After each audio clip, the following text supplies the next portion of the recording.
یہ چند سوالات ہیں جو دعوت و تبلیغ کے متعدد افراد کی طرف سے بار بار سامنے آتے رہے ہیں اور ان سوالوں کا جواب مختصراً لکھا گیا ہے۔ سوال نمبر 1، کیا دارالعلوم دیوبند نے مولانا صاحب کے حوالے سے واقعتاً اس طرح کا کوئی فتویٰ دیا ہے کہ وہ اب کیا فتویٰ ہے وہ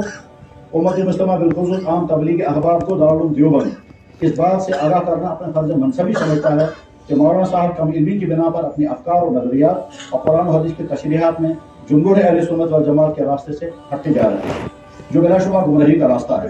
اس لیے ان باتوں میں سکوت اختیار نہیں کیا جا سکتا، اس لیے کہ نظریات اگرچہ فرق کے ہیں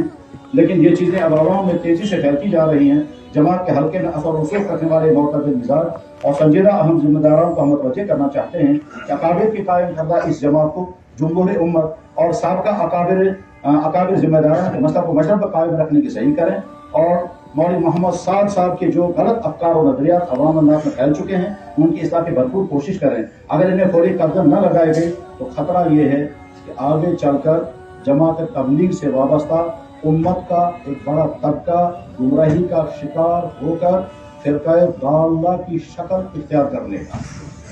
یہ دارالعلوم دیوبند کا فتویٰ ہے۔ اس سلسلے میں پوچھا جا رہا ہے کہ واقعی دارالعلوم کا فتویٰ یہ ہے؟ جواب لکھا گیا، یقیناً دارالعلوم دیوبند نے ایک نہیں متعدد فتاوی جاری کیے ہیں اور ان کی تائید مدرسہ مذاہب سہارنپور اور دیگر بے شمار مدارس نے کی۔ یہ فتاوی باہر کے ممالک کے علماء مثلاً علماء ساؤتھ افریقہ، علماء بنگلہ دیش وغیرہ متعدد ممالک نے بھی لکھے ہیں۔ دوسرا سوال پوچھا گیا، کیا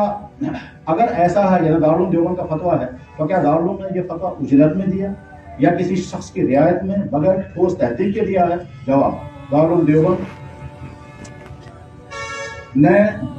اور دیگر بے شمار اہل مدارس علماء اور جماعتوں نے جو فتاوی لکھے ہیں وہ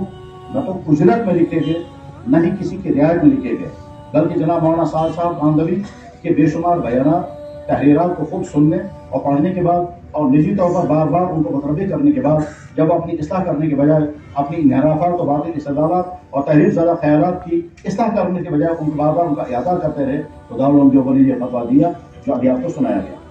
تیسرا سوال پوچھا گیا، اگر واقعی ایسا فتویٰ دارالعلوم نے دیا ہے تو کیا دارالعلوم نے اس کے بعد اپنے موقف میں کسی طرح کی ترمیم کی؟ یہ سوال غالباً اس لیے کیا جا رہا ہے کہ بہت سارے بھائی سمجھتے ہیں کہ دارالعلوم دیوبند نے یا تو فتویٰ دیا ہی یا موقف میں تبدیلی کر دی یا رجوع ہو چکا ہے، تو جہاں کے بہت سارے حضرات جو ہے تردد کے شکار ہوتے ہیں۔ اس پس منظر میں یہ سوال پوچھا گیا کہ جواب، دارالعلوم دیوبند نے یہ فتویٰ برمحل بروقت دیا۔ یہ عموماً مدارس دارالعلوم دیوبند کے تحفظ دین کا فرض منصبی ہے۔ مولانا صاحب صاحب کی طرف چونکہ کوئی رجوع نہیں پایا گیا اس لیے نہ تو دارالعلوم دیوبند نہیں اور نہ ہی کسی دوسرے مدرسے کے ادارے کے دارالفتہ نے اپنے موقف میں کوئی تبدیلی یا ترمیم نہیں کی اور نہ اپنا فتویٰ واپس لیا۔ یہ پوچھ رہے ہیں کہ کیا رجوع ہوا ہے؟ تو جواب، جب رجوع سرے سے ہی نہیں پایا گیا بلکہ مزید اس سے بڑھ کر تعویلات حتیٰ کہ توہین انبیاء بھی ہوتی رہی تو دارالعلوم دیوبند یا دیگر علماء مطمئن نہیں ہوئے، لہذا فتویٰ برقرار ہے۔ اس کے بعد سوال ہے، دارالعلوم دیوبند کے فتوے کی روشنی میں کیا مولانا صاحب کو امیر ماننے والی جماعت جو مولانا موصوف کی انہی نظریات و اشاعت کی ترویج کرتی ہے جن پر فتاوی جن میں دارالعلوم نے سخت گرفت کی ہے، ان سے وابستہ حضرات کا مزاج کس طرح کا بن رہا ہے؟ اس کا اندازہ اس بات سے بھی ہو سکتا ہے کہ جب ابھی کچھ دنوں پہلے حضرت مولانا مفتی ابوالقاسم دامت برکاتہم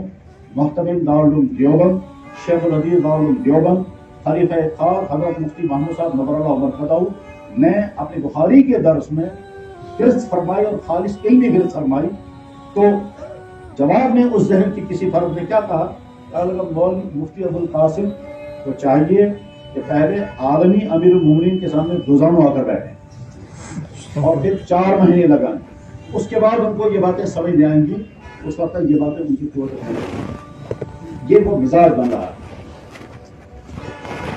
تو کیا اس صورت ذمہ داروں نے گرفت کی ہے ان کے ساتھ تعاون کرنا، ان کے ساتھ جڑ کر ان کے کام کا رفیق بننا، ان کی ترویج کرنا کیا درست ہے؟ یہ بات ملحوظ نظر رکھنے کی ضرورت ہے کہ مولانا موصوف کی فکر سے وابستہ افراد و جماعتیں تدریجاً دارالعلوم،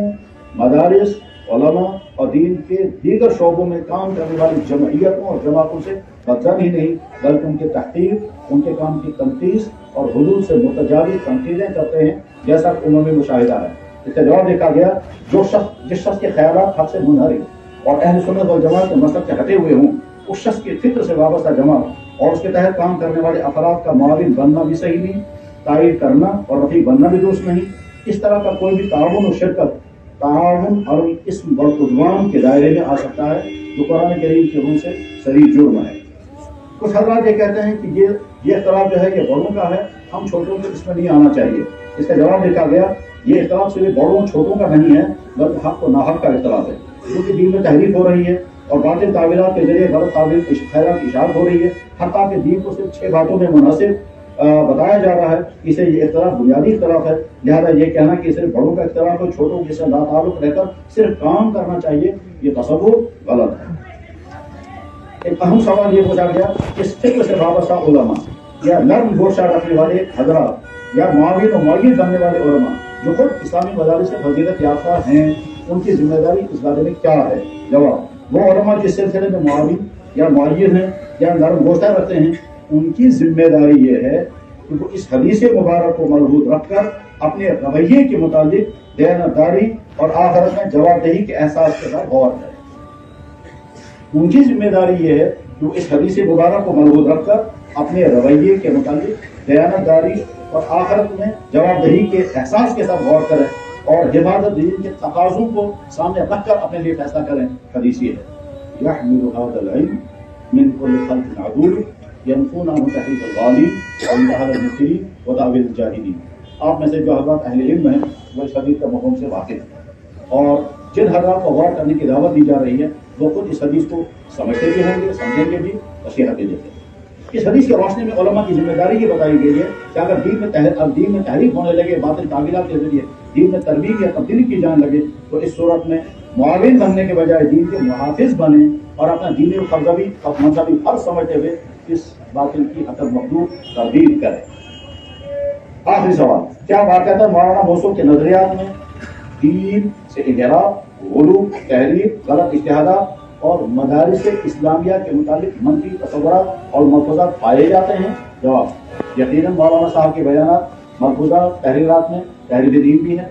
غلط غلو بھی ہے, باطل اجتہادات بھی ہیں, ثابت فاسدات بھی ہیں. نیز مدارس اسلامیہ کے متعلق غلط اور فاسد خیالات بھی ہیں جو ان کے بیانات اور ملحوظات سے واضح ہیں. اوپر درج شدہ سوالات اور ان کے جوابات کی روشنی میں علماء و مفتیان کرام کی مجلس کا یہ متفقہ فیصلہ ہے کہ جناب مولانا محمد سعد صاحب کے غلط نظریات کی تائید اور ان کی جماعت کے ساتھ تعاون کسی طرح بھی درست نہیں ہے. کیا حضرات مطمئن ہے اس پر؟